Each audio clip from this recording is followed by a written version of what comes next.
ছেলের পর যখন এক কন্যা জন্মিল তখন বাপ মায়ের অনেক আদর করিয়া তাহার নাম রাখিলেন নিরুপমা। এ গোষ্ঠীতে এমন সৌখীর নাম ইতিপূর্বে কখনো শোনা যায়নি। প্রায় ঠাকুর দেবতার প্রায় প্রচলিত ছিল গণেশ, কার্তিক, পার্বতী তাহার উদাহরণ। এখন নিরুপমার বিবাহের প্রস্তাব চলিতেছে। তাহার পিতা রামসুন্দর মিত্র অনেক খোঁজ করেন, কিন্তু পাত্র কিছুতেই মনের মতো হয় না। অবশেষে মস্ত এক রায়বাহাদুরের ঘরের একমাত্র ছেলের সন্ধান করিয়া বাহির করিয়াছে। উক্ত রায়বাহাদুরের পৈতৃক বিষয় আশয় যদিও অনেক হ্রাস হইয়াছে, কিন্তু বনেদি ঘর বটে। বরপক্ষ হইতে 10,000 টাকা পণ এবং বহুল দান সামগ্রী চাহিয়া বসিল। রামসুন্দর কিছুমাত্র বিবেচনা না করিয়া তাহাতেই সম্মত হইলেন। এমন পাত্র কোনো মতে হাতছাড়া করা যায় না। কিছুতে টাকা জোগাড় আর হয় না। বাধা দিয়া বিক্রি করিয়া অনেক চেষ্টায়ও 6,7 বাকি রহিল। এদিকে বিবাহের দিন নিকট হইয়া আসিল। অবশেষে বিবাহের দিন উপস্থিত হইল। নিতান্তই অতিরিক্ত সুদে একজন বাকি টাকাটা ধার দিতে স্বীকার করিয়াছিল, কিন্তু সময়কালে যে উপস্থিত হইল না। বিবাহ সভায় একটা তুমুল গোলযোগ বাঁধিয়া গেল। রামসুন্দর আমাদের রায়বাহাদুরের হাতে পায়ে ধরিয়া বলিলেন, শুভকার্য সম্পাদন হইয়া যাক, আমি নিশ্চয় টাকাটা শোধ করিয়া দিব। রায়বাহাদুর বলিলেন, টাকা হাতে না পাইলে বর সবস্ত করা হয়ে যাবে। টাকা না হাতে পেলে বর সবস্ত করা যাইবে না। এই দুর্ঘটনায় অন্তঃপুরের একটা কান্না পড়িয়া গেল। এই গুরুতর বিপদের যে মূল কারণ, সে চেলি পড়িয়া গহনা পরিয়া কপালে চন্দন লেপিয়া চুপ করিয়া বসিয়া আছে। ভাবি শ্বশুরকুলের প্রতি যে তাহার খুব একটা ভক্তি কিংবা অনুরাগ জন্মিতেছে তাহা বলা যায় না। ইতিমধ্যে একটা সুবিধা হইল, বর সহসা তাহার প্রীতদেবের অবাধ্য হয়ে উঠিলেন। সে বাপকে বলিয়া বসিল, কেনা বেচা দরদামে কথা আমি বুঝি না, বিবাহ করিতে আসিয়াছি, বিবাহ করিয়া যাইব। বাপ যাহাকে দেখিলে তাহাকেই বলিল, দেখছেন মহাশয়, আজকালকার ছেলেদের ব্যবহার। 2-1 প্রবীণ লোক ছিল, তাহারা বলিল, শাস্ত্র শিক্ষা নীতিশিক্ষা একেবারেই নাই কাজেই। বর্তমান শিক্ষার বিষয়মল ফল নিজের সন্তানের মধ্যে প্রত্যক্ষ করিয়া রায়বাহাদুর হতদম্য হইয়া বসিয়া রহিলেন। বিবাহ এক প্রকার বিষণ্ণ নিরানন্দভাবে সম্পন্ন হইয়া গেল। শ্বশুরবাড়ি যাইবার সময় নিরুপমের বুকে টানিয়া লইয়া বাপ তাহার চোখের জল রাখিতে পারিলেন না। নিরু জিজ্ঞাসা করিল, তারা কি আর আমাকে আসতে দেবে না বাবা? রামসুন্দর বলিলেন, কেন আসতে দেবে না মা, আমি তোমাকে নিয়ে আসব। রামসুন্দর প্রায় মেয়েকে দেখতে যান, কিন্তু বেহাই বাড়িতে তার কোনো প্রতিপত্তি ছিল না। চাকরগুলো পর্যন্ত তাহাকে নিচু নজরে দেখত। অন্তঃপুরের বাহিরে একটা স্বতন্ত্র ঘরে 5 মিনিটের জন্য কোনো দিন বা মেয়েকে দেখতে পান, আবার কোনো দিন বা দেখতে পান না। কুটুমগৃহে এমন করিয়া আর অপমান তো সহ্য হয় না। রামসুন্দর স্থির করিলেন, যেমন করিয়াই হোক টাকাটা শোধ করিতে দিতে হইবে। কিন্তু যে ঋণ ভার কাঁধে চাপিয়াছে তাহারই ভার সমালোচন দুঃসাধ্য। খরচপত্রের অত্যন্ত টানাটানি পড়িয়াছে এবং পাওনাদারের দৃষ্টিপথ এড়াইবারই জন্য সর্বদাই নানানরূপহীন কৌশল অবলম্বন করতে হইতেছে। এদিকে শ্বশুরবাড়ি উঠিতে বসিতে মেয়েকে খোঁচা লাগাইতেছে। পিতৃগৃহে নিন্দা শুনিয়া ঘরের দ্বার দিয়া অশ্রু বিসর্জন তাহার নিত্যক্রিয়ার মধ্যে দাঁড়াইয়াছিল। বিশেষত শ্বশুর আক্রোশ তার কিছুতেই মেটে না। যদি কেহ বলে, আহা কি শ্রী, বইয়ের মুখখানি দেখিলে চোখ জুড়াইয়া যায়। শাশুড়ির ঝংকার দিয়ে উঠিয়া বলে, শ্রী তো ভারী, যেমন ঘরে তেমনই শ্রী।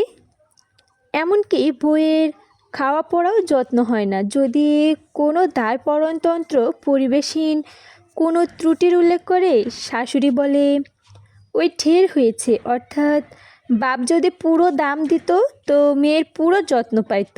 সকলেই এমন ভাব দেখায় যে বধূর এখানে কোনো অধিকার নাই, ফাঁকি দিয়া প্রবেশ করিয়াছে।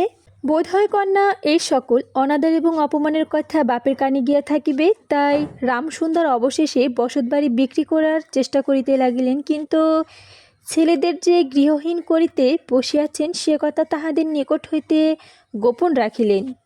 স্থির করিয়াছিলেন বাড়ি বিক্রি করিয়া সেই বাড়ি ভাড়া লইয়া বাস করিবেন। এমন কৌশল চলিলেন যে তাহার মৃত্যু পূর্বে এ কথা ছেলেকে জানাতে পারবে না।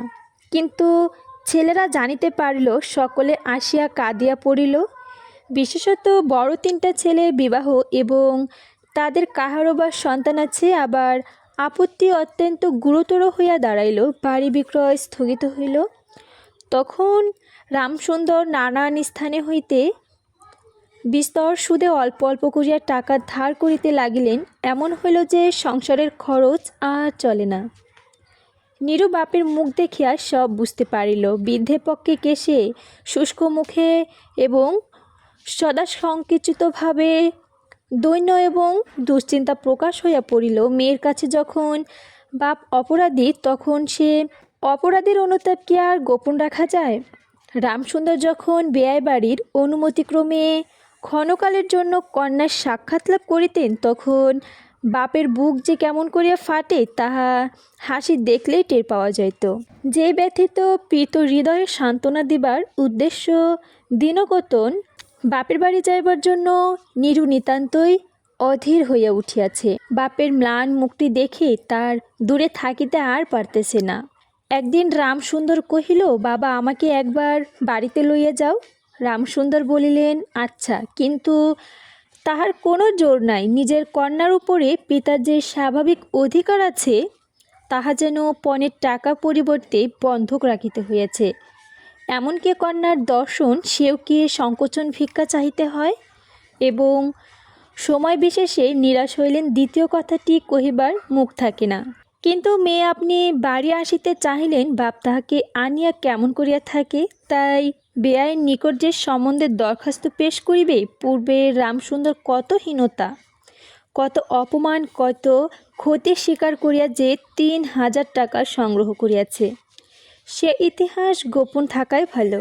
নোটকখানি রুমালে জড়াইয়া চাদরে বাঁধিয়া রামসুন্দর বেআইন নিকট গিয়া বসিলেন। প্রথমে হাস্যমুখে পাড়ার খবর পড়িলেন।